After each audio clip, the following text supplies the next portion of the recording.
ano mo na, congrats mo na, 50 greatest. Ay, thank you sa ano. Siyempre, masaya ako na napabilang ako doon sa 50 greatest. Isang karangalan na mapabilang doon na ma-recognize na isa sa yun, greatest sa PBA. So, isang karangalan yun. So,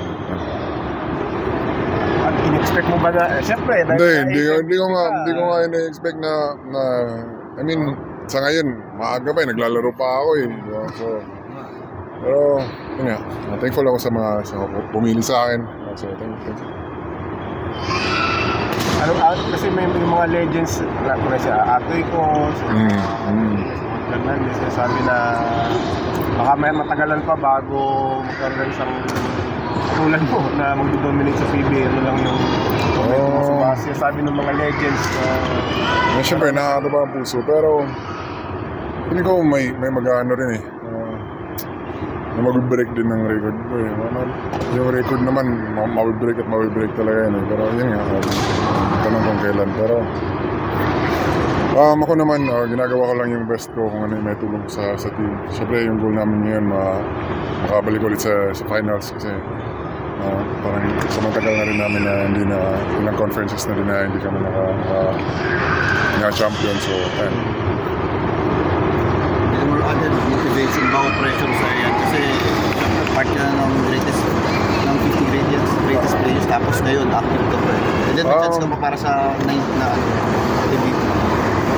Hindi ko masyado iniisip yan yung mga sabi ko nga yung mga awards ko ano man yung mga achievements ko hindi umaakit sa puso kaya sa isip ko laging wala pa akong napanalunan wala pa akong napatunayan so yan, hindi pressure sa akin.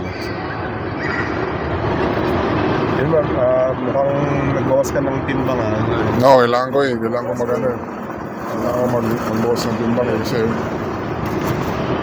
kailangan ko makasabay sa kasi hindi naman tayo mga bata na diba? So, then tagal kasi kami nagpahinga so hirap pag mag-gain ka ng weight tapos pagbalik mo then umano rin yan sa tuhod. Ano sa to 70 something to 70 dati mga ako pag mga all Filipino kasi napababa ako timbang pero pag mga may malaki import nagpapaano ako mga 290 mga 280 to 90 so.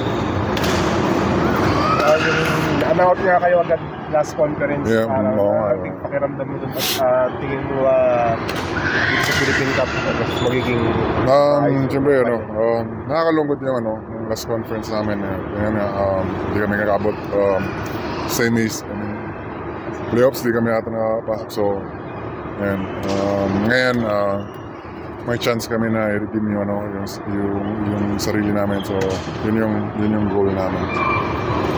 Pero nga, sabi nga ni Coach Leo na one game at a time muna. So, Coach Leo ba, kinongratulate ka or nagsabi sa'yo na anything mo na sa 50 grade?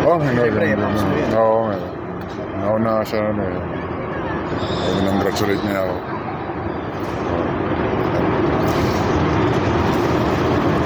Okay. Congratulations, right?